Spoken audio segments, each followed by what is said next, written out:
Alors, le sujet des artistes en ce moment, c'est un autre aspect de votre travail, vous appropriez un lieu. Oui. Alors, c'est une ancienne morgue, centre d'art contemporain de Cannes. Qu'est-ce que vous avez fait alors? Qu'est-ce que vous avez décidé de faire là-bas pour vous réapproprier ce lieu? Ouais, j'ai eu la chance de pouvoir le visiter bien avant. La directrice du Pôle Art Contemporain, Anna Baudet, avait insisté sur le fait que le lieu était très singulier, qu'il fallait absolument le voir. Donc, je pense que je l'ai vu 6 mois quasiment avant l'expo.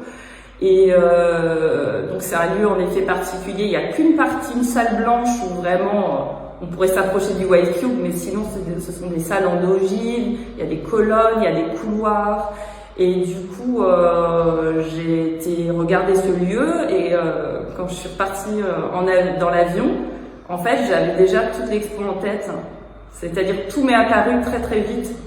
J'ai une sorte de vision de l'expo juste dans l'avion en rentrant, quoi.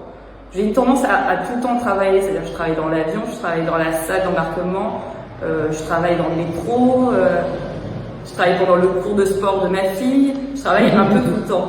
Mais de manière différente, je suis pas qu'à l'atelier avec mon pinceau, ces temps de travail dans des lieux différents m'apportent encore d'autres choses. C'est là que naissent les idées souvent. Alors, vous l'avez appelé Odyssée, un Odyssée spirituel aussi dans un lieu comme celui-là, parce que je sais que la religion a une importante plus particulière pour vous. Ça pourrait être ça, mais en fait c'était un Odyssée avec un sens très très large, parce qu'évidemment il y a l'idée du voyage, mais c'est un voyage dans l'espace, mais aussi dans le temps, un voyage dans l'histoire de l'art. Il y a aussi ce côté peut-être par rapport à un après, etc. Donc un lien avec la mort qui est assez fort. Donc j'ai essayé parce que c'est un lieu qui pourrait avoir un côté peut-être un peu dur, du fait du côté funéraire, mais moi j'ai eu envie de mettre une dimension un peu d'espoir et en fait la dernière salle de l'expo c'est une installation où les gens notent leurs vœux le plus cher. Et en fait ça je voulais faire dans un tout petit espace de l'expo et en fait Anna et Valérie m'ont dit non, il faudrait que ce soit dans une salle. D'un coup j'avais pas du tout de matériel pour remplir une salle, mais j'ai trouvé des solutions. Voilà, des petites mains qui m'ont aidé aussi, comme ma mère par exemple, qui est venue à la rescousse m'aider à finir des sortes de formes qui ressemblent un peu à des planètes et qui sont faites à l'aide de ce sont des napperons dans des formes métalliques. Ça ressemble un peu à des dreamcatchers, mais c'est pas complètement ça. Et en fait, je crois qu'il y a près de 1000 vœux qui ont été accrochés. Donc c'est hyper beau de se dire qu'est-ce qu'une personne en 2024-2025 souhaite le plus fort. Et donc ils sont pliés. Et je suis à peu près certaine de réaliser une œuvre à partir de ces vœux, parce que forcément c'est extraordinaire d'avoir ce matériel. Ces vœux-là. Je pense qu'il y a une suite, forcément. Ouais.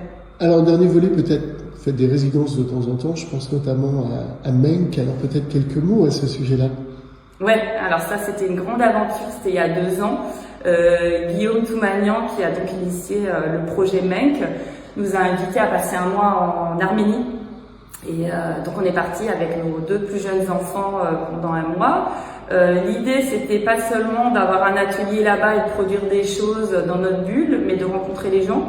Et c'est ce que j'aime beaucoup en fait dans son projet, c'est qu'en fait il y a eu beaucoup d'échanges. On a fait des workshops complètement intergénérationnels. On a fait faire un autoportrait à une dame de 80 ans qui avait jamais touché un pinceau de sa vie. Donc c'est des résultats extraordinaires. On dirait un portrait de Nina Hagen. On était complètement fans de tout ce qu'on a reçu. Des enfants de 5 ans, des personnes âgées et aussi des gens qui ont l'expérience de la peinture, comme des étudiants en école d'art de la ville de Gyumri par exemple. Donc du coup c'était génial toutes ces rencontres. Avec assez peu de moyens, on a pu faire beaucoup de choses. Et il y a eu beaucoup de voyages évidemment aussi. Donc on travaillait dans des ateliers, on voyageait, on rencontrait des gens. Ça a été hyper inspirant. Et puis moi surtout... En fait, j'ai rencontré la figure de Sergueï Paradjanov que je connaissais à peine. Quand je suis arrivée en Arménie, des gens m'ont dit en voyant mon Instagram, mais t'as un lien avec Paradjanov. Et Paradjanov, c'est mon beau-père qui m'en avait parlé il y a super longtemps par rapport à son travail dans les prisons. Et c'est un travail complètement fascinant. Donc moi, voilà, la rencontre de ce musée Parajanov à Erevan, ça a été un délire. Je crois que c'est mon musée préféré au monde, en fait. Je le dis franchement parce qu'il y a tout ce côté cabinet de curiosité. Il travaille avec ce qu'il trouve, des mosaïques. Quand il est en prison, voilà, parce qu'il a été emprisonné, parce qu'il était homosexuel, il était contre le régime soviétique. Donc il a fait des œuvres en prison qui sont extraordinaires. Il a gravé avec ses oncles dans des capsules en aluminium de bouteilles de lait. Il a fait des trucs mais complètement délirants. Des jeux de cartes avec le portrait de ses amis, tout ça en prison. Donc il y a une œuvre phénoménale. C'est un réalisateur. Il est surtout connu pour ses films, mais ses objets sont complètement incroyables. Il y a beaucoup de choses textiles aussi. Donc voilà, son univers, ça m'a bouleversée. Très bien. Alors, une dernière petite phrase de vous. Faire entrer des histoires du réel dans mon histoire. Ouais. Pourquoi cette phrase? Ah, je sais pas, c'est sorti comme ça. Oui, peut-être que c'est ce truc de m'approprier des petites choses que je rencontre. Ouais, je sais pas comment le dire autrement, en fait. Je pense qu'il y a beaucoup de narration dans mon travail. Et du coup, quand je rencontre une œuvre d'art dans un musée, d'un coup, ça me donne envie de faire quelque chose. Et par exemple, un portrait de Picasso va me donner envie de faire le portrait d'une amie maquillée d'après le portrait. Vous voyez, ce genre de choses. Tout à coup, ça va faire œuvre. Je vais faire des photos, je vais peindre d'après les photos. Donc les photos sont déjà un début d'œuvre, mais c'est le fait qu'il y ait ma main après qui peigne d'après la photo qui va faire que ça va être vraiment de moi, quoi. Voilà, les idées tombent de partout avec vous. Ouais, ça fuse beaucoup. Ouais. Il faut plutôt essayer parfois de faire redescendre tout ça et de faire des choix. Vous disiez ça au sujet justement d'Axel Pahlavi. J'ai peint le tableau comme si c'était un livre, mais c'était pas prévu. Donc toujours la surprise. Ouais. La surprise. Donc merci pour toutes ces belles surprises que vous nous faites esthétiquement. Vos actualités? Mon actualité, alors il y a mon exposition. Le sujet, ça termine le 18 mai, je dis quand même pour ceux qui n'ont pas pu la voir encore.